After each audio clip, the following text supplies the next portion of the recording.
Hello, प्रणाम, हर हर महादेव, जय जय राधे कृष्णा। कैसे हैं आप सभी? आशा करते हैं कि आप सभी अच्छे से होंगे, व्यस्त होंगे, मस्त होंगे। चलिए आज की क्लास शुरू करते हैं। आपके बीच में जीके जीएस की टॉप क्लास। इसमें पहला क्वेश्चन है, भारत में ऑपरेशन ग्रीन हंट क्या है?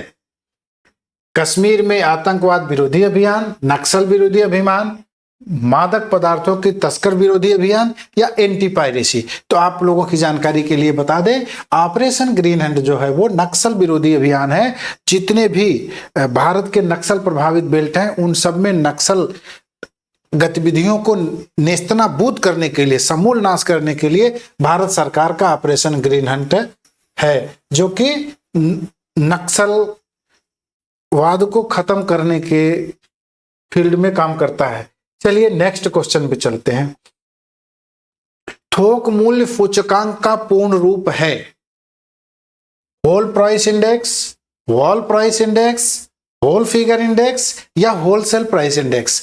तो आपको जानना चाहिए कि WPI इसका जो फुल फॉर्म होता है वो होलसेल प्राइस इंडेक्स होता है, और ये होलसेल प्राइस इंडेक्स जो है रिटेल भाव के पहले जितनी भी कीमतें होती है उन सब के निर्धारण में होलसेल प्राइस इंडेक्स का रोल है।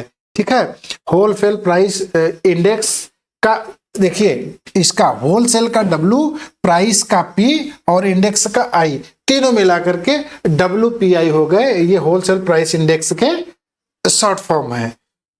ठीक है, वित्तीय या बैंकिंग प्रणाली को प्रत्येक वर्ष कितने करोड़ आधार मुद्रा के संदर्भ में अतिरिक्त बढ़ावा मिलेगा?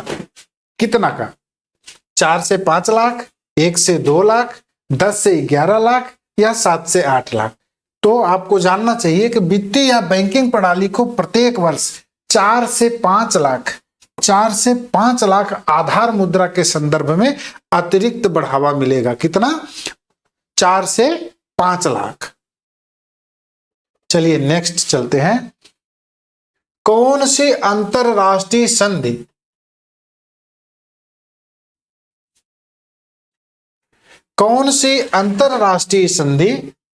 बच्चों के अधिकारों पर केंद्रित है? कौन सी अंतरराष्ट्रीय संधि है जो बच्चों के अधिकारों पर केंद्रित है? तो यह है ICERD, CRC, CEDAW, ICCPR। तो देखिए, जो बच्चों के अधिकारों से संबंधित है वो है CRC। CRP संस्था जो है वो इंटरनेशनल संधि है।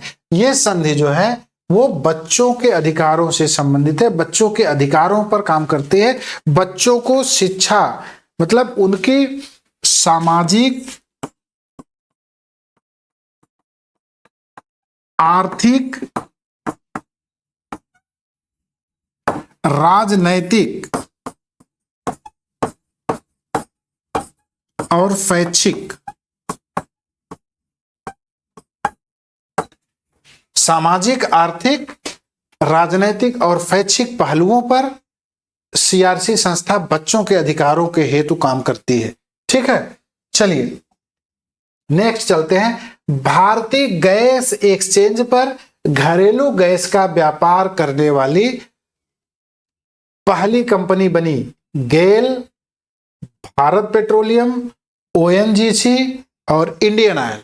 तो इसमें जो है भारतीय गैस एक्सचेंज पर घरेलू गैस का व्यापार करने वाली जो कंपनी है वो ONGC है, oil and natural gas resources limited. ठीक है,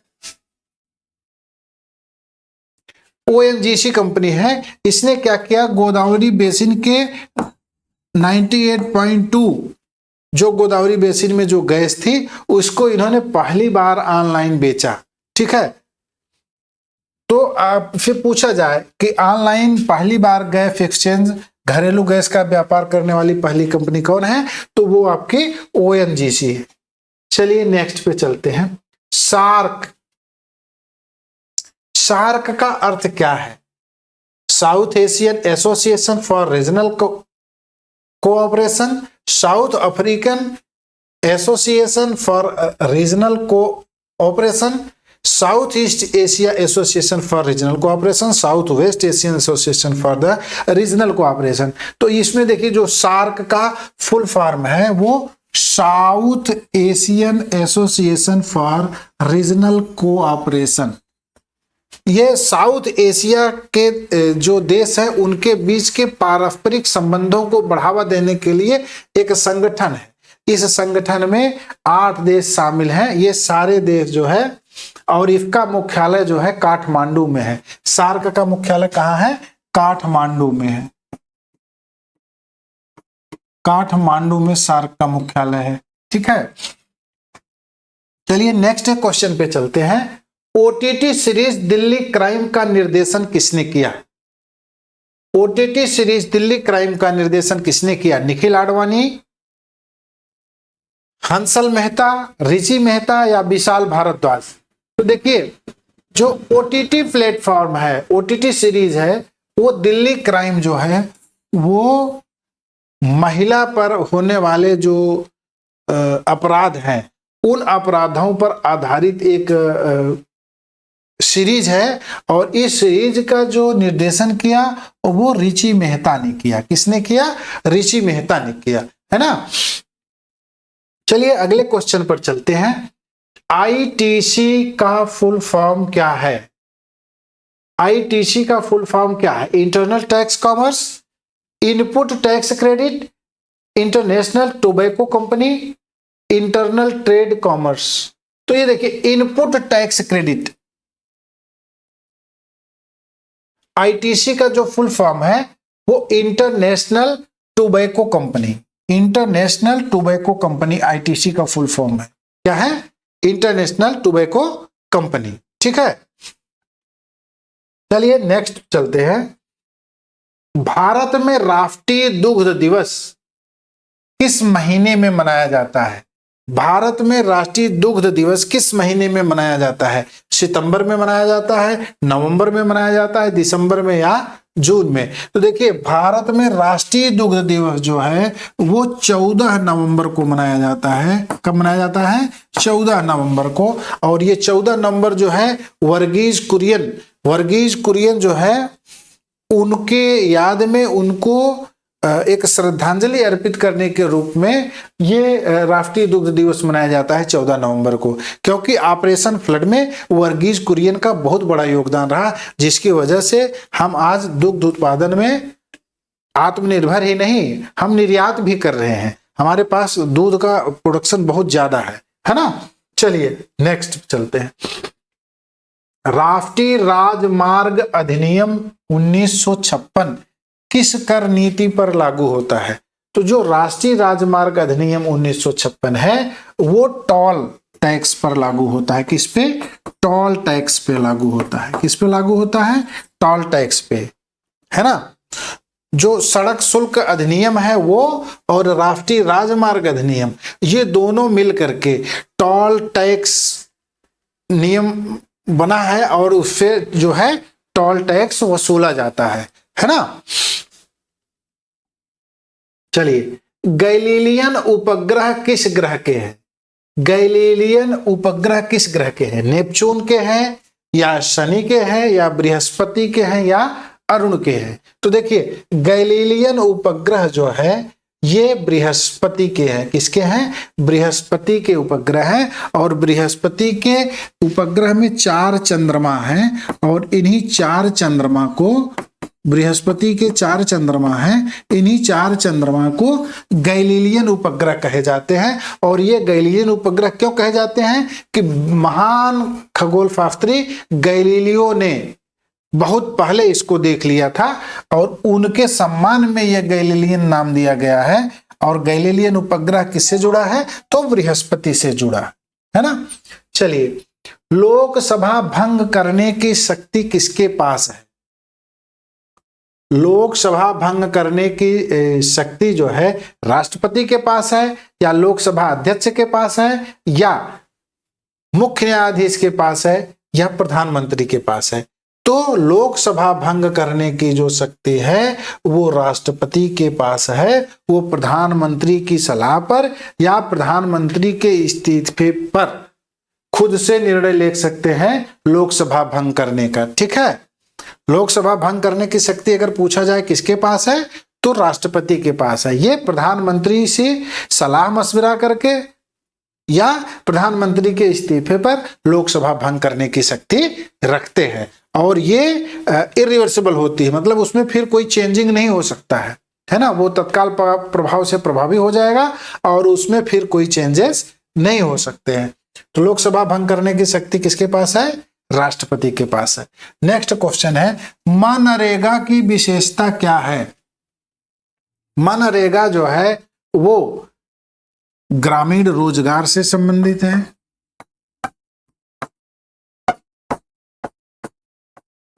ग्रामीण रोजगार,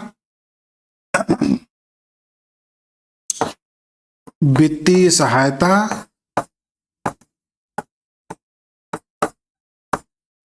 और ग्राम विकास से संबंधित है। तो देखिए ये ग्रामीण में 100 दिन रोजगार गारंटी की बात है ना। मनरेगा की जो विशेषता है वो क्या है, 100 दिन की रोजगार की गारंटी है। ठीक है ना, चलिए नेक्स्ट पे चलते हैं।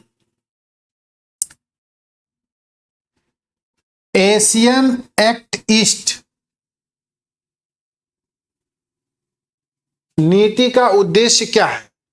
दक्षिण पूर्वी एशिया में संबंध मजबूत करना, व्यापार कम करना, सैन्य महारत सीमित करना या आव्रजन बढ़ाना। तो देखिए एशियन एक्ट ईस्ट जो है वो दक्षिण पूर्वी एशिया से अपने संबंधों को मजबूत कराना, राजनैतिक और सामरिक दोनों, राजनैतिक और सामरिक, सुरक्षा की दृष्टि से भी और राजनीतिक ना, दोनों संबंधों को बढ़ावा देने के लिए एक्ट ईस्ट का यूज होता है। ये नरसिम्हा राव जी के समय से ही एक्टिव हुआ है। राजनीतिक और सामरिक, समुद्र सुरक्षा से भी संबंधित है ना। चलिए डीडीओएस का पूर्ण रूप है distributed data of service, distributed Daniel of service, digital Daniel of service, distributed digital service. तो ये क्या है, DDoS digital Daniel of service, ये एक प्रकार का साइबर हमला है। ये डीडीओएस जो है एक प्रकार का साइबर हमला है जो कि इनपुट में, जब हम इनपुट देते हैं उसी में छेड़छाड़ करके ये जो है आपके फाइल्स, डेटा, उन सारी चीजों को ट्रांसफर कर लेता है अपनी तरफ, है ना। तो इससे जो है आपके ऑनलाइन सूचना की साझेदारी हो जाती है और इससे जोखिम बढ़ जाता है ना। तो डीडीओएस का फुल फॉर्म क्या है, डिजिटल डेनियल ऑफ सर्विस। ठीक है, चलिए नेक्स्ट पे चलते हैं। 2014 में नोबेल शांति पुरस्कार किसे मिला। 2014 में नोबेल शांति पुरस्कार अमर्त्य सेन को मिला, या कैलाश सत्यार्थी को मिला, या मदर टेरेसा को मिला, या नादिया मुराद को मिला। तो देखिए 2014 में जो नोबेल पुरस्कार मिला वो कैलाश सत्यार्थी को मिला, इसके साथ में मलाला यूसुफजई को मिला।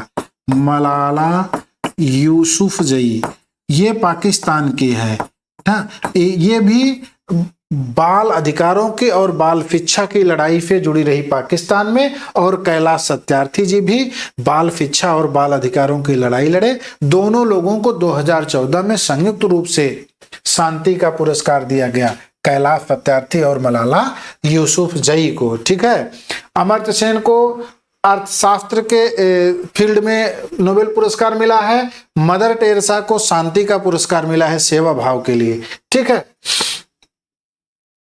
द रिटर्न ऑफ नेटिव के लेखक कौन है। द रिटर्न ऑफ नेटिव के लेखक बिल गेट्स हैं, एमएस कावा है, लॉर्ड वायरन है, या थॉमस हार्डी हैं। तो देखिए आपको जानकारी के लिए बता दें, the return of native is written by Thomas Hardy. Thomas Hardy लिखे हैं और ये इंग्लैंड के लेखक हैं, और इसकी कहानी का जो कथानक है वो इंग्लैंड के गांव के ग्रामीण परिवेश से संबंधित है, और लोगों का जो इमोशनल टच होता है गांव में उससे संबंधित है। शहर की अपेक्षा गांव के लोगों का जो इमोशनल टच होता है वो ज्यादा बेटर होता है ना। तो वो चीज इसमें थॉमस हार्डी के उपन्यास the return of the native में बहुत अच्छे तरीके से समझाया गया है। ठीक है। एलोरा किस राज्य में है? एलोरा और अजंता, एलोरा और अजंता की गुफाएं कहां पे है?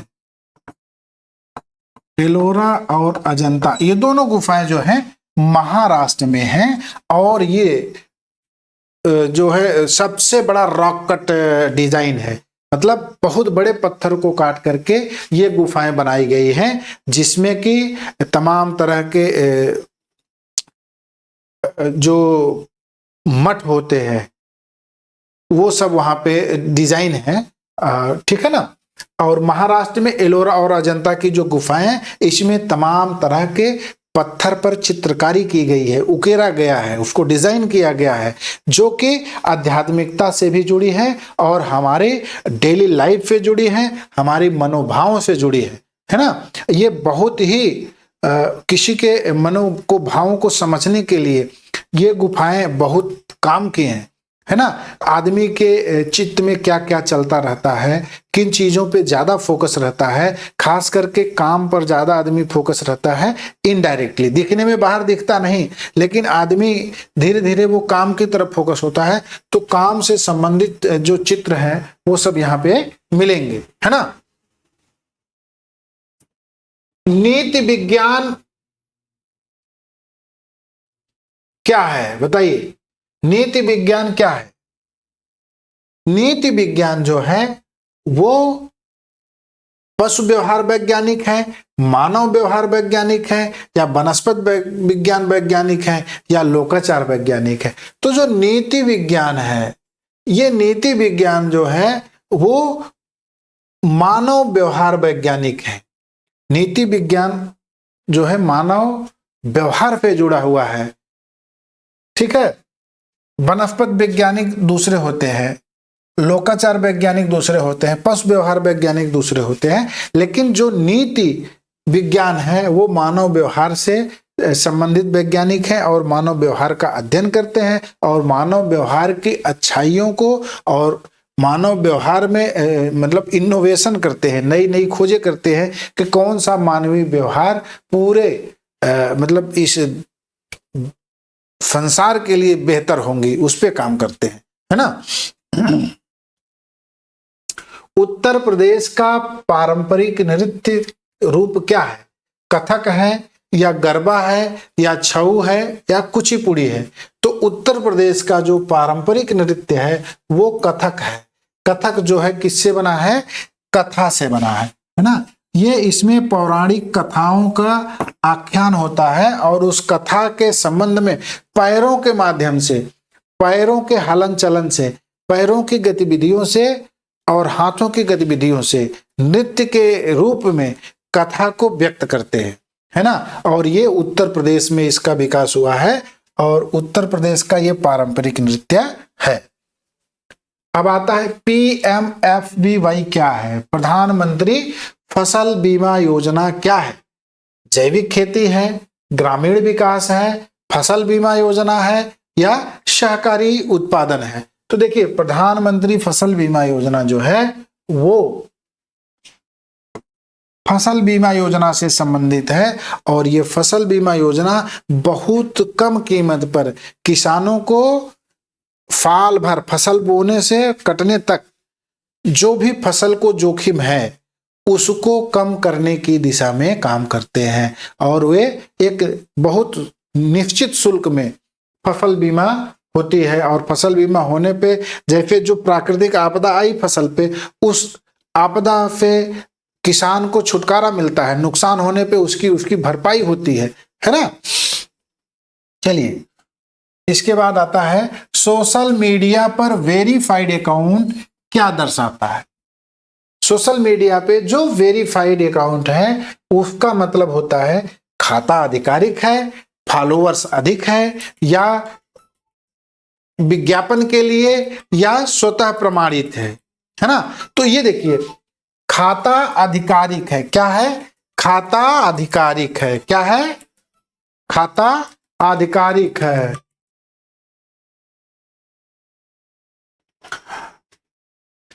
खाता आधिकारिक बताने का मतलब होता है जो भी वेरीफाइड अकाउंट है, इसका मतलब है कि ये विश्वसनीयता, उस सोशल मीडिया पे खाते की विश्वसनीयता बढ़ जाती है वेरीफाइड अकाउंट होने पर। इसका मतलब है कि जो व्यक्ति इस अकाउंट से जुड़ा है उसकी पहचान, उसकी डिटेल उस सोशल मीडिया प्लेटफॉर्म पर आधिकारिक रूप से प्रविष्ट है और उसके जो कंटेंट है वो भी प्रमाणिक है, विश्वसनीय है। तो सोशल मीडिया पे साझेदारी और फॉलोअर्स की संख्या बढ़ती है और विज्ञापनों के लिए भी चांस बढ़ते हैं, है ना। और ये प्रमाणिकता का, आपका जो सोशल मीडिया पे खाता है उसकी प्रमाणिकता का ये एक बैज है, वेरीफाइड अकाउंट का बैज मिलता है, ठीक है। चलिए नेक्स्ट पे चलते हैं। मानव अधिकारों की सार्वभौमिक घोषणा कितने भाषाओं में अनुदित की गई है। देखिए ह्यूमन राइट्स से जो सार्वभौमिक घोषणा है वो कितने भाषाओं में अनुवाद किया गया है। तो देखिए 200 भाषाओं में, 400 भाषाओं में, 500 भाषाओं में या 300 भाषाओं में। तो ये 500 भाषाओं में अनुदित है, क्या, मानव अधिकारों की सार्वभौमिक घोषणा, ठीक है। ये ग्लोबली तय किया गया है कि मानव के कितने अधिकार हैं और उसके क्या क्या क्राइटेरिया है, वो सारी चीजें उसमें लिखी गई है और वो 500 भाषाओं में अनुदित किया गया है। अब आता है रियाल। रियाल किस देश की मुद्रा है, रियाल किस देश की मुद्रा है, ब्राजील की, अर्जेंटीना की, भूटान की या कनाडा की। देखिए रियाल जो है,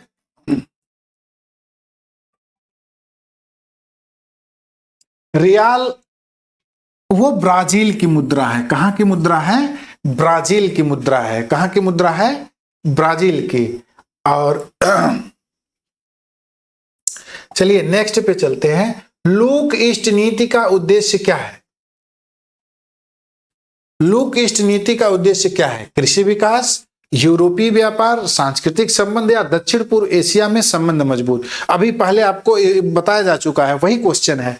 लुक ईस्ट नीति जो है वो दक्षिण पूर्व एशिया से संबंध मजबूत करना है और किस संदर्भ में, आपको बताया गया था, राजनीतिक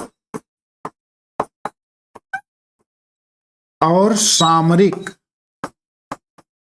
इसके साथ साथ सामुद्रिक सुरक्षा, ठीक है, इन सबसे संबंधित है। लुक ईस्ट नीति में हम जो है दक्षिण पूर्व एशिया के जो हमारे देश हैं उनसे हम अपना संबंध मजबूत करने का प्रयास करते हैं। इसके बाद है 1942 में वाइसराय कौन थे। 1942 में वाइसराय लॉर्ड वेवेल रहे, लॉर्ड माउंटबेटन रहे या लॉर्ड लिलिंगथन रहे या लॉर्ड इरविन रहे। तो देखिए 1942 में जो वाइसराय रहे वो लॉर्ड लिलिंगथो है। कौन है, लॉर्ड लिलिंगथो, ठीक है। और ये 1936 से लेकर के 1944 तक रहे और इसी के बीच में जो असहयोग आंदोलन गांधी जी का हुआ उसको लॉर्ड लिलिंगथन ने कहा कि ये सबसे घातक सत्याग्रह है, ठीक है। तो 1942 के जो वाइसराय रहे वो क्या है, लॉर्ड लिलिंगथो, ठीक है। कंप्यूटर में इनपुट से पहले डेटा प्रोसेसिंग क्या होता है, कंप्यूटर में इनपुट से पहले डेटा प्रोसेसिंग में क्या होता है कि वो डेटा रीड करता है। क्या करता है, डाटा रीडिंग जो है इनपुट से पहले डाटा प्रोसेसिंग में आता है ना। चलिए नेक्स्ट पे चलते हैं। ट्रेडमार्क, कॉपीराइट और पेटेंट क्या है। अमूर्त संपत्ति है, वर्तमान संपत्ति है, निवेश है या अस्थाई संपत्ति है। तो देखिए अमूर्त, ट्रेडमार्क, कॉपीराइट और पेटेंट जो है वो अमूर्त संपत्ति है, ठीक है, वर्तमान संपत्ति नहीं आता। इसको जो है ना, जैसे फिजिकल इसका कोई एग्जिस्टेंस नहीं होता। ट्रेडमार्क, कॉपीराइट और पेटेंट ये जैसे कंपनी का लोगो है, कंपनी का जो लोगो है, कंपनी का जो सर्टिफिकेट्स है ना, और सर्टिफिकेट्स, और इसके अलावा कंपनी की जो सॉफ्टवेयर है वो सब इसके अंतर्गत आते हैं, है ना, ठीक है। ट्रेडमार्क, कॉपीराइट और पेटेंट जो है ये अमूर्त संपत्ति है। क्या है? अमूर्त संपत्ति है, ठीक। चलिए 2021 में बिटकॉइन को कानूनी मान्यता देने वाला पहला देश क्या है? जापान है, अल सल्वाडोर है, स्विट्जरलैंड है या वेनेजुएला है? तो 2021 में बिटकॉइन को कानूनी मान्यता देने वाला ये अल सल्वाडोर है। El Salvador. ये बिटकॉइन क्या है? बिटकॉइन डिजिटल करेंसी है। बिटकॉइन जो है, कॉइन माने सिक्का होता है, बिट मतलब आप समझ रहे हैं, बिट डिजिटल शब्द है, बाइट का ये जो फॉर्म है वो बिट है। तो बिटकॉइन जो है ये डिजिटल करेंसी है और डिजिटल करेंसी को कानूनी तौर पे पहली मान्यता देने वाला कौन सा देश है? तो ये अल साल्वाडोर है, ठीक है। चलिए, प्रयोगशाला में निर्मित केराटिन सेलफिश पहले किस देश ने बनाया?